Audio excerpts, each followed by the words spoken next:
Hello friends, welcome to Biology Lover. So today we are going to discuss about the replication mechanism of virus. So genetic material के हिसाब से सारे virus को 7 classes या 7 group में divide किया गया है, चाहे वो डबल स्ट्रैंडेड डीएनए हो, आरएनए हो या पॉजिटिव स्ट्रैंड या नेगेटिव स्ट्रैंड हो। इसके हिसाब से 7 क्लासेस में डिवाइड किया गया है। आज हम ये सारे 7 क्लास या ग्रुप का वायरस का रेप्लिकेशन मैकेनिज्म समझेंगे और ये वीडियो के अंत तक आप जान पाएंगे कि चाहे वो positive strand, negative strand, double stranded या सिंगल स्ट्रैंडेड वायरस हो, उसका रेप्लिकेशन मैकेनिज्म कैसा होगा।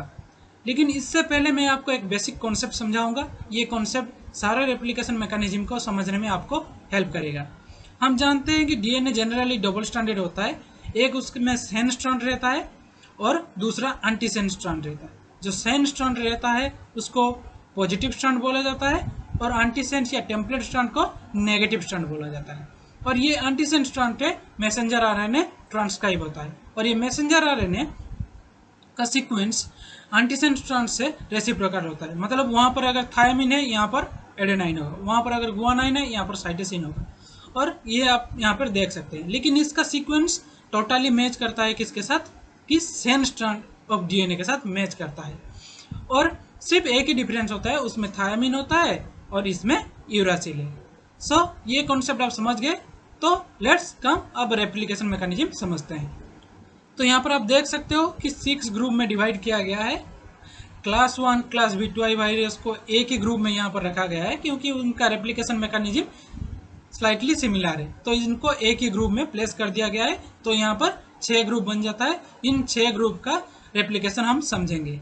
इन सारे 6 ग्रुप का तुम देख रहे हो, जो डबल स्ट्रैंडेड डीएनए या single stranded DNA, double stranded RNA या single stranded RNA, positive negative है। इन सब वायरस का पहला मोटो होता है कि एमआरएनए सिंथेसिस करना, ताकि एमआरएनए सिंथेसिस कर सके। एमआरएनए सिंथेसिस करने के बाद उससे प्रोटीन कोड हो सके और वो प्रोटीन एंजाइम या रेप्लिकेशन में, एंजाइम जैसा हम जानते हैं कि प्रोटीन एंजाइम का ही पार्ट है, और वो एंजाइम रेप्लिकेशन में या ट्रांसक्रिप्शन में हेल्प करेगा या प्रोटीन एनवेलप तैयार करने में, कैप्सिड तैयारी करने में हेल्प करेगा। तो पहला इन सब का मोटो है कि एमआरएनए सिंथेसिस करना। तो पहले समझते हैं क्लास 1 वायरस। क्लास 1 वायरस का एग्जाम्पल हो जाता है कि पापो वायरस हो जाता है, स्मॉल पॉक्स वायरस हो जाता है, एडिनो वायरस हो जाता है।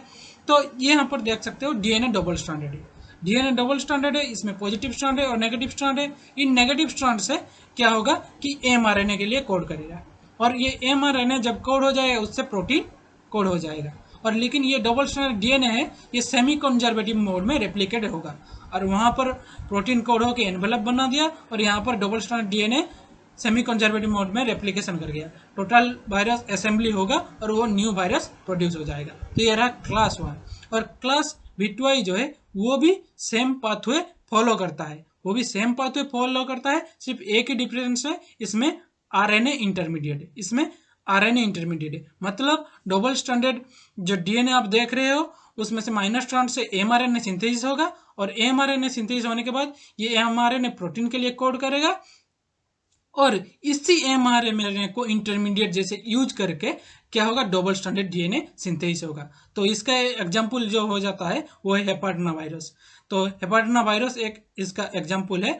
और जो यहाँ पर तुम देख सकते हो कि लिखा गया है transcribe class B2I transcribe followed by the reverse transcription, मतलब एमआरएनए इंटरमीडिएट को यूज करके ये सिंथेसिस हुआ है। उसके बाद हम देख सकते हैं कि क्लास 2I वायरस जो है single stranded DNA positive strand virus है। तो सिंगल स्ट्रैंडेड है तो ये पॉजिटिव है, तो ये नेगेटिव एंटीसेंस सिंथेसाइज कर सकता है। जब ये पॉजिटिव से नेगेटिव इसका स्ट्रैंड सिंथेसाइज होता है तो ये डबल स्ट्रैंडेड बन जाता है, और ये डबल स्ट्रैंडेड इंटरमीडिएट बन जाता है। ये डबल स्ट्रैंडेड डीएनए में नेगेटिव स्ट्रैंड भी है, तो वो नेगेटिव स्ट्रैंड क्या करेगा, कोड करेगा एमआरएनए के लिए, और एमआरएनए से क्या प्रोटीन तैयार हो जाएगा।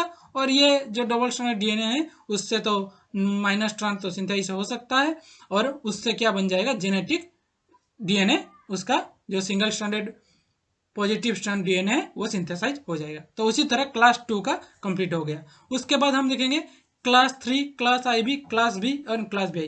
ये सारे आरएनए वायरस है, और ये सारे आरएनए वायरस का भी एक ही मोटो है कि प्लो स्ट्रैंड एमआरएनए सिंथेसिस करना, जिससे अर्ली प्रोटीन या और भी रिलेटेड जो चीजें है वो सिंथेसाइज हो सके mRNA के प्रोटीन कोडिंग से, और इनका भी यही मैकेनिज्म है।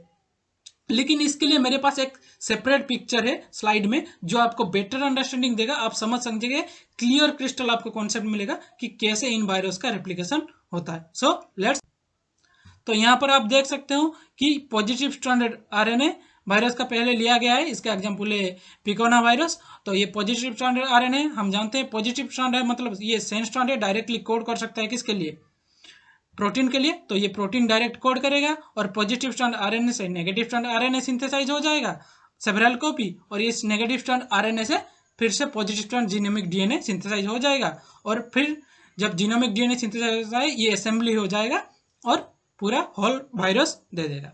देन सेकेंडली हम समझेंगे नेगेटिव स्ट्रैंड आरएनए वायरस। तो ये नेगेटिव स्ट्रैंड जो आरएनए वायरस है डायरेक्टली कोड नहीं कर सकता प्रोटीन के लिए, तो इसको क्या करना पड़ेगा, पॉजिटिव स्ट्रैंड सिंथेसाइज करना पड़ेगा। जब पॉजिटिव स्ट्रैंड आरएनए सिंथेसाइज हो जाएगा ये प्रोटीन के लिए कोड कर देगा, और कुछ जो कोड हुए हैं पॉजिटिव स्ट्रैंड आरएनए और नेगेटिव स्ट्रैंड वो जीनोम वो क्या करेंगे कि उनसे जीनोमिक डीएनए सिंथेसाइज करेंगे, minus strand RNA positive strand से सिंथेसाइज होगा। जब माइनस स्ट्रैंड आरएनए सिंथेसाइज हो गया जीनोमिक डीएनए, वायरल असेंबली होगा और न्यू वायरस रिलीज हो जाएगा। इसका कुछ एग्जांपल जो है पैरामिक्जा वायरस और ऑर्थोमिक्जा वायरस।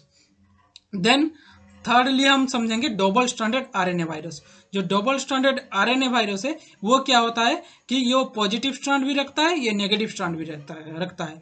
तो ये इसका जो पॉजिटिव स्ट्रैंड है वो डायरेक्टली कोड कर सकता है प्रोटीन के लिए, और ये पॉजिटिव स्ट्रैंड से नेगेटिव स्ट्रैंड भी कोड हो सकता है। तो पॉजिटिव स्ट्रैंड जब नेगेटिव स्ट्रैंड कोड हो जाएगा डबल स्ट्रैंडेड आरएनए बन जाएगा, और ये जेनेटिक मटेरियल जैसे काम करेगा, फिर वायरल असेंबली होगा, ये रिलीज कर जाएगा। इसका एक एग्जांपल है जो reovirus, double stranded RNA virus का।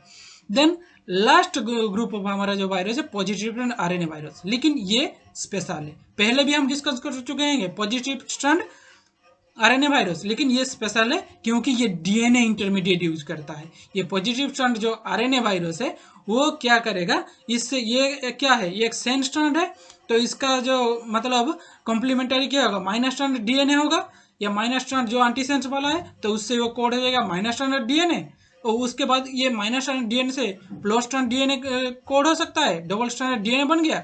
इस double stranded DNA intermediate use हो रहा है यहाँ पर, और ये डबल स्ट्रैंडेड डीएनए से क्या होगा, पॉजिटिव स्ट्रैंड आरएनए ट्रांसक्राइब होगा, और पॉजिटिव स्ट्रैंड आरएनए एक कुछ प्रोटीन देंगे और कुछ क्या करेंगे कि जीनोमिक डीएनए जैसे काम करेंगे, और होल वायरस असेंबली होके न्यू वायरस दे देंगे। तो यहाँ पर क्या है डिफरेंस, क्या है, पहले ग्रुप जो पॉजिटिव स्ट्रैंड आरएनए वायरस है यहाँ पर डीएनए इंटरमीडिएट यूज हो रहा है, और इसका एग्जांपल है रेट्रोवायरस। हम पहले से +2 लेवल से पढ़े आए हैं कि ये क्या करता है कि RNA dependent DNA polymerase use करता है।